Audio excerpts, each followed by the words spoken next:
அகமதாபாத் ஏர் India விமான விபத்தில் உயிரிழந்த விமானியின் உடல் உறவினர்களிடம் ஒப்படைக்கப்பட்ட நிலையில் சொந்த ஊரான மகாராஷ்டிர மாநிலம் புவாய் பகுதியில் அஞ்சலிக்காக வைக்கப்பட்டுள்ளது. இதுகுறித்த கூடுதல் தகவல்களை செய்தியாளர் ரமேஷ்குமார் வழங்கிட நாம் கேட்கலாம். ரமேஷ்குமார், வணக்கம். இந்த உணர்ச்சி பூர்வமான தகவல்களை பகிர்ந்துக்கோங்க.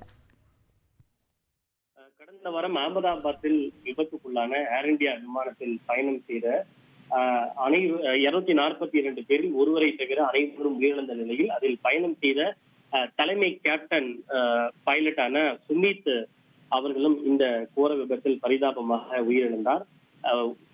DNA மாதிரிகள் எல்லாம் பரிசோதனை முடிக்கப்பட்டு அவரது உறவினர்களிடம் கேப்டன் சுமித்தினுடைய உடல் ஒப்படைக்கப்பட்ட நிலையில் தற்போது மகாராஷ்டிரா மாநிலம் கோவை பகுதியில் உள்ள அவரது இல்லத்தில் சுமித்தினுடைய பூத உடல் அஞ்சலிக்காக வைக்கப்பட்டிருக்கிறது.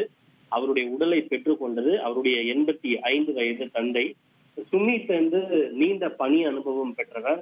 அவர் இதுவரை திருமணம் கூட செய்து கொள்ளவில்லை. அவர் இந்த விமான விபத்துக்குள்ளாவதற்கு முன்பு தன்னுடைய தந்தையிடம் என்ன சொல்லிவிட்டு சென்றார் என்றால், அப்பா, நீங்கள் கவலைப்படாதீர்கள், நான் விரைவில் என்னுடைய பணியை ராஜினாமா செய்துவிட்டு முழு நேரமும் உங்களுக்கு அருகிலேயே இருந்து உங்களை நான் பார்த்துக் கொள்வேன் என்று கூறிவிட்டு சென்றதாக செய்திகள் தெரிவிக்கின்றன. அப்படி கூறிவிட்டு சென்ற கேப்டன் சுமித் தற்போது வீடு திரும்பி இருப்பது பிணமாகத்தான் வீடு திரும்பி இருக்கிறார்.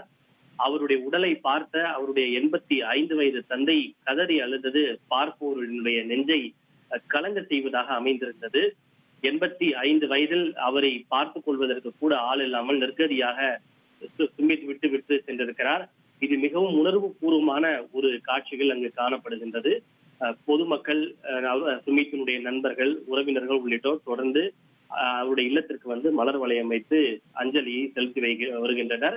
நீண்ட பணி அனுபவம் கொண்ட சுமித் உயிரிழந்திருப்பது நிச்சயம் அந்த விமானத்துறையை சார்ந்தவர்களுக்கு ஒரு மிகப்பெரிய பேரிழப்பு என்று சக பைலட்டுகள் மற்றும் ஊழியர்கள் தெரிவிக்கின்றனர்.